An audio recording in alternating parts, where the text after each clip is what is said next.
It always makes me pretty nervous making videos like this, but I think I have a story worth sharing.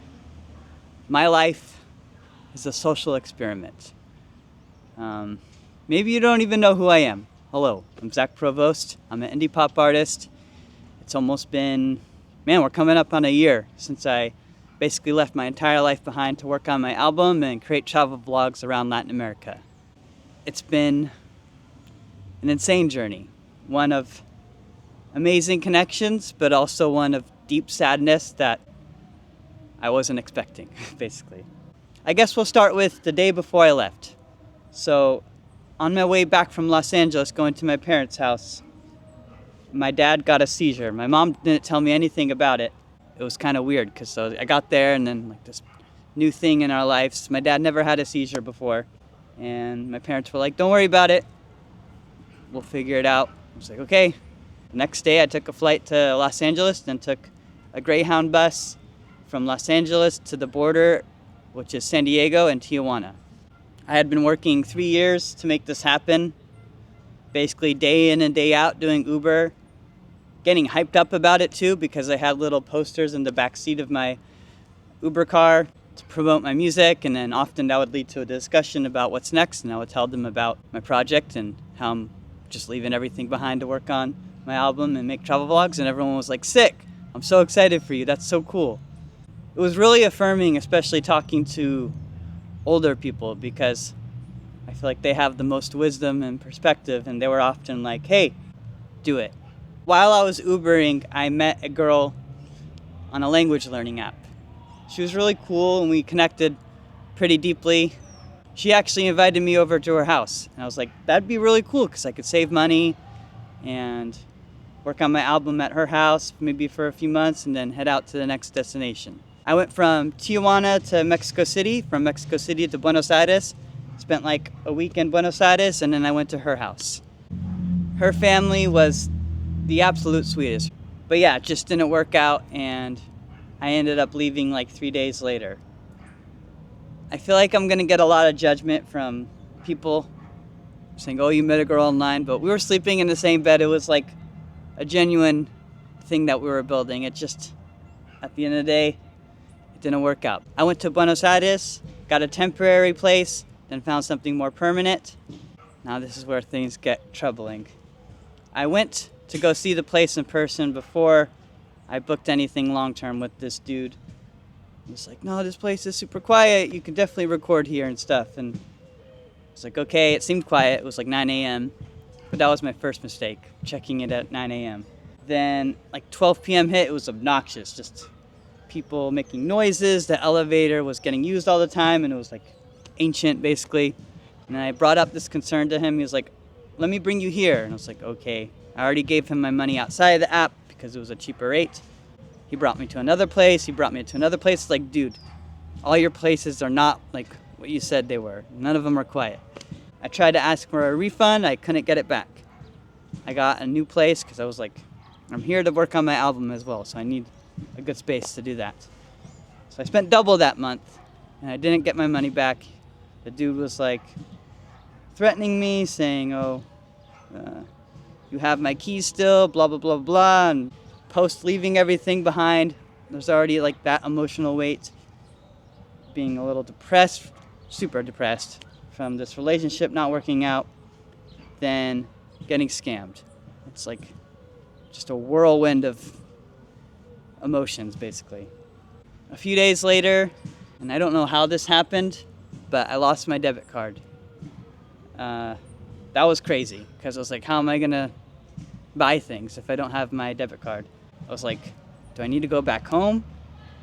Thankfully, my debit card got sent to my Airbnb. It only took like a week and a half, but man, I can't tell you, just like going to Argentina with this anticipation of like having a nice free place to stay, building a relationship, and none of that working out, then getting scammed, and this guy threatening that he's gonna like get me arrested because I still have his keys, then losing my debit card. This was just like, man, did I just make the wrong choice?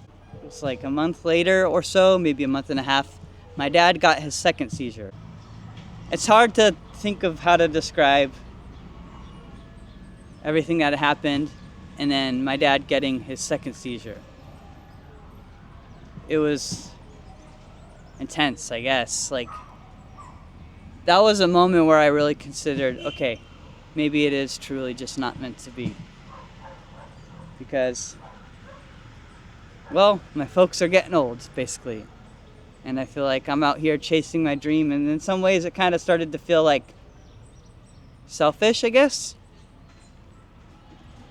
And I was really depressed, because it was like everything that had happened, and my dad gets his second seizure, and I'm like, okay, was it a mistake? Do I need to go back and just stop being Zach the artist and be Zach the human, the son? But the story moves onward, and things get even more complicated. It was about 3 months in Argentina, then it was time for a new country. So I went to go see my best friend in Sao Paulo and make some vlogs there. But because my dad had his second seizure, that was a whole like 6-month-ish period where he just couldn't drive, and he was gonna sell my car for me because I was doing Uber.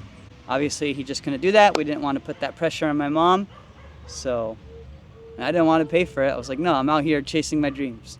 Screw my car. It's not making me money anymore. So I kind of just let it sit on the driveway. Then it got repossessed. I knew this moment was coming, but it's one thing where like you know it's coming, and then another when it like actually happens, and you're like, oh wow, now I'm real deep into this, leaving everything behind and building a new life, chasing the dream kind of thing. After making a few vlogs in Rio, it was time to head out to the next destination, and I had a friend who could host me in Peru, which meant I could save money. I was running low, and I stayed with her for a little bit. I tried to start a Kickstarter to gather more funds for the journey, but that just didn't work out the way I was hoping, and I didn't make anything. The time eventually came where I kind of felt like I was overstaying my welcome, and I had to pivot and find somewhere else to live. But the problem was I had like no money left, so I was between a rock and a hard place. I found someone via the app Couchsurfing, and he said he could host me. I'm still with him now, which I'm so thankful for, because I've been so broke. That was like November, so getting pretty close to current times now. It was around the end of the year where I started thinking about this journey and how intense and crazy it is, and how unpredictable it's been. It was around July, near the start of the journey, where I posted a full version of my song Where This Road Goes. If you don't know, it's just me and my acoustic guitar at a park in Los Angeles right before the journey began. And maybe you can kind of understand what it's about. It's about where this road goes, this journey, and how I would rather take the leap of faith and live my life knowing that I know more about where this road goes than not. Especially when I consider like circling back to like my old passengers, where they would say like, man, if I was your age, I would do the same. I don't want to live a life of regret. I want to like do crazy things, do the risky stuff. Sounds like a sad life to me, just not knowing. So I think that's what drove me. But anyways, I only released that song on social media. And I said, okay, it's been like nearly 6 months of the journey. I was feeling quite like introspective and reflective. So I decided to release the song on Spotify, etc., Apple Music.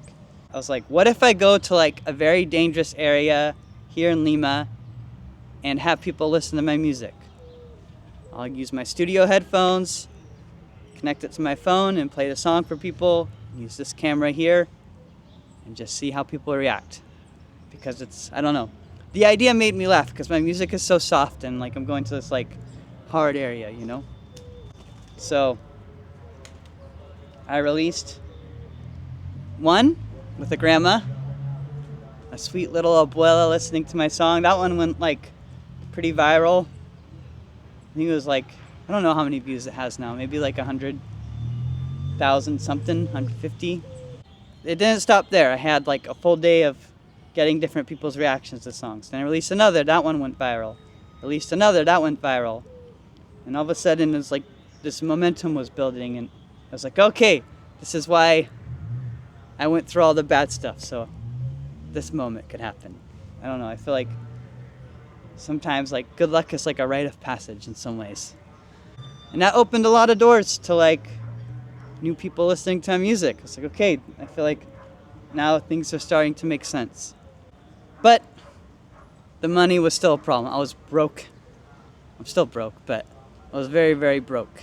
Shortly after that, I had like $2 in my bank account, and I was kind of really just eyeing this whole thing down, like maybe it truly is time to go home. Then I found a job, super last minute. It came together and it brought me through like a month or two. But then, because it was like contractor work and it depends on how the person's business is going, that slowed down, which meant I went back to being broke again, like very broke. That basically leads us to here, where I'm still kind of figuring it out and still going somehow. I think, if I can give myself some credit, I've done what maybe 1% of the world is willing to do. Just leave it all behind. I want this dream more than I want to like sit at an office and take care of my debt and, I don't know, get sick and then go into more debt, you know?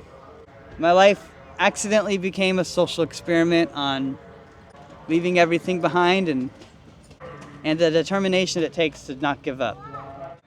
It's crazy because when I crossed that border from San Diego to Tijuana, I was very starry-eyed and like, things are gonna go perfectly. I'm gonna be in a new relationship. I'm gonna save money because I'm gonna be with her. And I feel like at this point, this trip has become like the art itself too in some ways. And the story continues. It's not over yet. So we'll see how things unfold. Right now, if you haven't seen, or maybe you don't know and you're just learning about me, but my SSD drive is full. It's important to backlog all your vlog footage in case you ever need to go back. In essence, it's kind of like creating your own free stock footage. So I'm keeping it simple this week, and I thought while I was going on a run, I was like, wow, my life has become accidentally a social experiment. And I wanted to share that story for some of you out there. I don't know if this will be your sign to keep going or whatever, but I hope it is. And yeah, that's it. If a little sensitive singer-songwriter, human person thing like me can keep going, then certainly you can too. I am just literally just another human. Keep going. If you'd like to help me get an SSD drive, the best way to do so is to head on over to my Patreon. It's just one tier, $5. It gets you early access to my videos, whether that's a vlog or performance, whatever it is, as well as the inside scoop to the album. Hope to see you there. If not, I'll see you in the next video. Either way, it means a ton that you're here. So, thanks. Keep going. Don't give up. You got this.